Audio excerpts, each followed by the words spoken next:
as pessoas estão perdendo a capacidade de se conectar verdadeiramente umas com as outras. Olá, eu tive a grata experiência de assistir Yuval Harari no Fronteiras do Pensamento, no Rio, a convite de um paciente muito querido.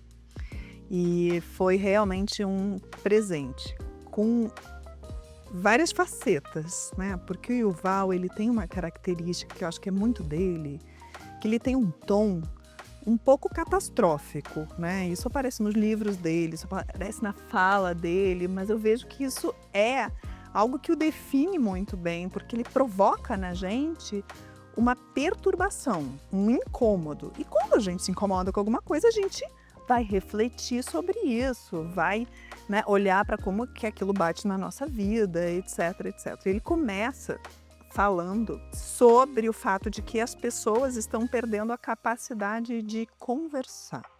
E isso, para mim, assim, né, foi um ótimo início, porque, de fato, assim, com o avanço da tecnologia,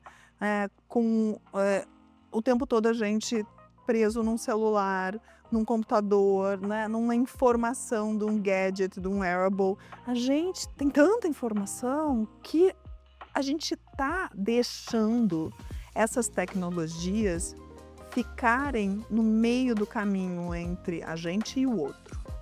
E não raramente o tema é o que aconteceu lá na tecnologia, na rede social, a informação que veio de lá. E isso gera uma crise de conexão, né, gente? Porque se torna mais difícil para as pessoas se conectarem umas com as outras, sem o algoritmo estar no meio, sem o celular estar no meio, sem, né, a necessidade de checar a informação, né, assim, e várias vezes eu fiquei fazendo exercício de me colocar no lugar, assim, às vezes eu tô tendo uma conversa com meu marido e eu sinto a necessidade de confirmar um fato. Gente, há um pouco tempo atrás eu não tinha essa necessidade de confirmar um fato ali da conversa, e aí o celular entra no meio da conversa. Se torna difícil a gente ter uma conversa com alguém, mesmo alguém tão íntimo, sem no meio do caminho a gente dá uma consultada, dá uma perguntada para o nosso celular sobre a opinião dele, ou que, né, qual é a informação afinal. E isso, de algum modo, se torna um problema porque as pessoas estão perdendo a capacidade de se conectar verdadeiramente umas com as outras. E com isso se perde algo muito valioso para uma sociedade, que é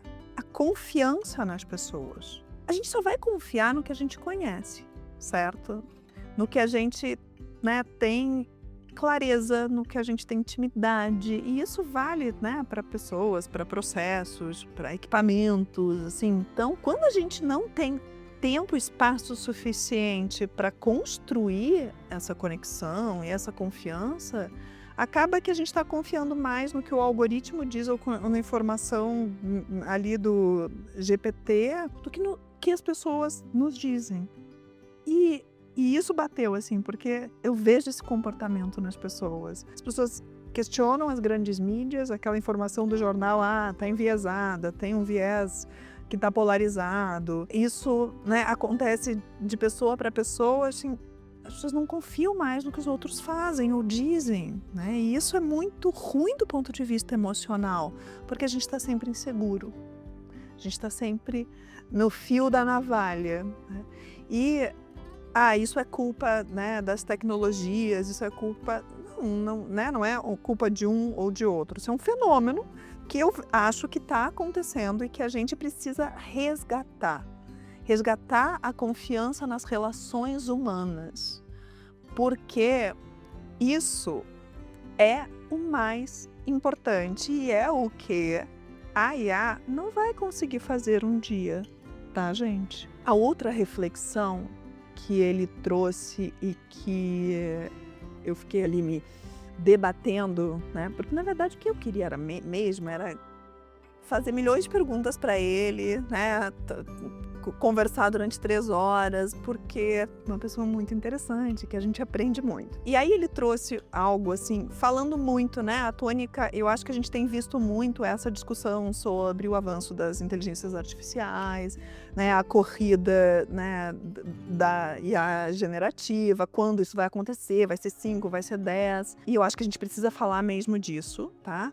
que algumas pessoas acham, uhul, incrível, isso vai solucionar todos os nossos problemas, e outras, meu Deus, socorro, vai acabar com a humanidade. Não sabemos o que vai acontecer, a verdade é essa. Mas tem, né, uma coisa que ele trouxe e que é uma discussão realmente de duas vertentes diferentes, que se a gente entende pensamento como algo muito relacionado a dados e narrativas e colocar os dados nos lugares XYZ, muito provavelmente a IA vai ser capaz de pensar. Mas se a gente entende pensamento, né, como algo que se organiza a partir dos afetos, muito provavelmente a IA não vai conseguir fazer. E aí, pedindo licença, Yuval, eu tenho uma opinião sobre isso, porque, né, é com o que eu trabalho, é o que eu estudo, e o nosso sistema de informação, na verdade, mais eficiente, ele vem das nossas emoções, dos nossos afetos. E eu vejo que isso, né, o ser humano ele sempre tentou se diferenciar do resto dos animais porque pensa. E eu vejo que daqui a pouco a IA vai pensar e vai pensar direitinho, tá, gente? Vai conseguir organizar dados muito bem e vai se autorregular, né? Ela vai pensar sobre o que ela já fez. Assim, a tecnologia avança para isso, o que tudo indica. Não sabemos, mas o que tudo indica é que isso vai acontecer em um determinado momento. Pois bem, então a nossa diferença não é essa. A nossa diferença está na nossa capacidade de sentir, de perceber o que a gente sente e de nos guiar também pelo que a gente sente. Com a capacidade cognitiva de organizar isso. Isso é ser consciente, né?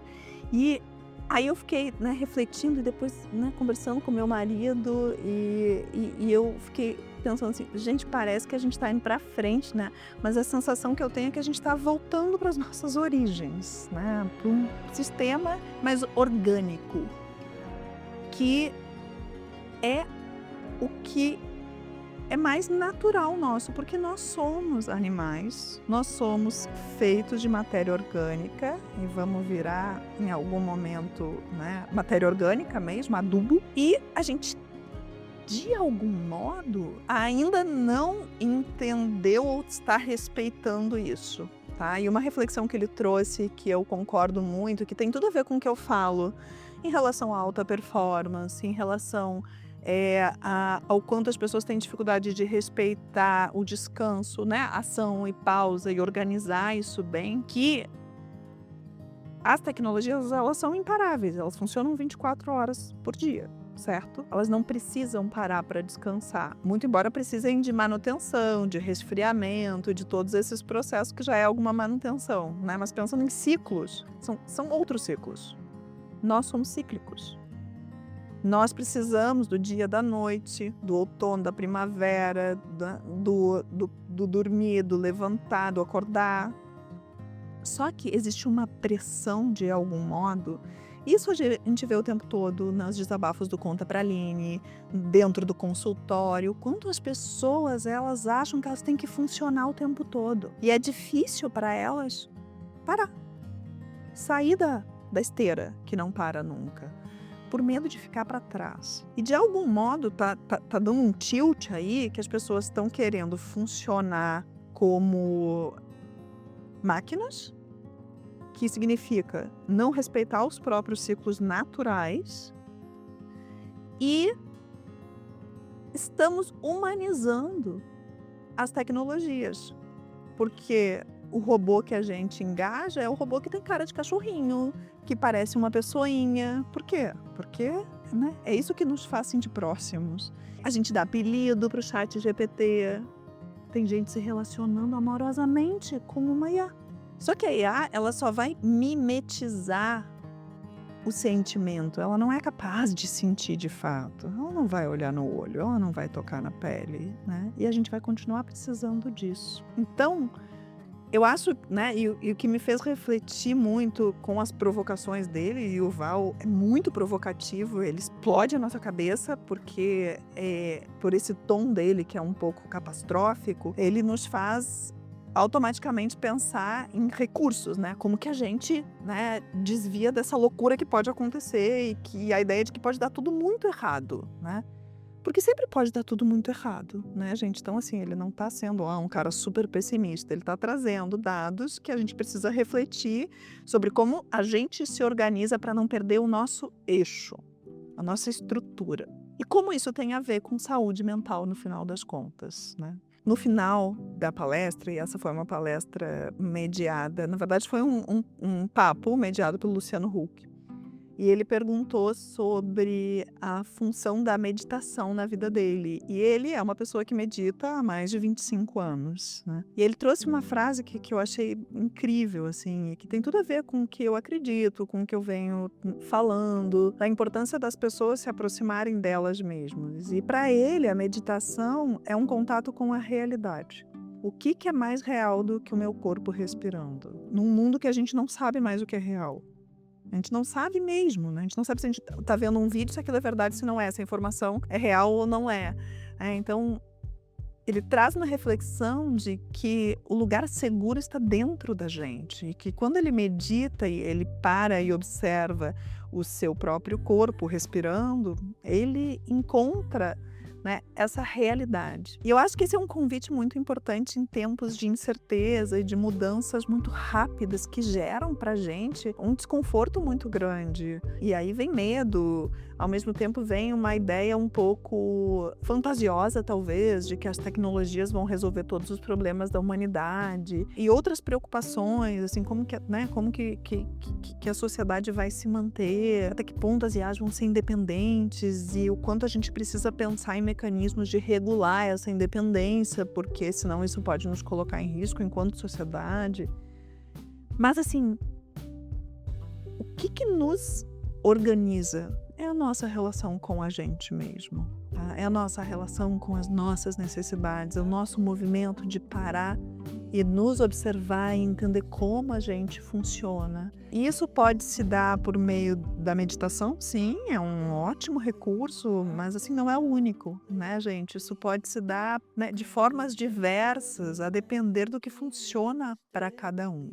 E eu acho que é legal, né, o fato dele fechar a fala dele com isso, porque ele vai, né, a gente vai na palestra do céu ao inferno, mas ele termina com né, com uma unidade, com uma estrutura, né? E esse é o lugar mais importante quando a gente pensa no futuro.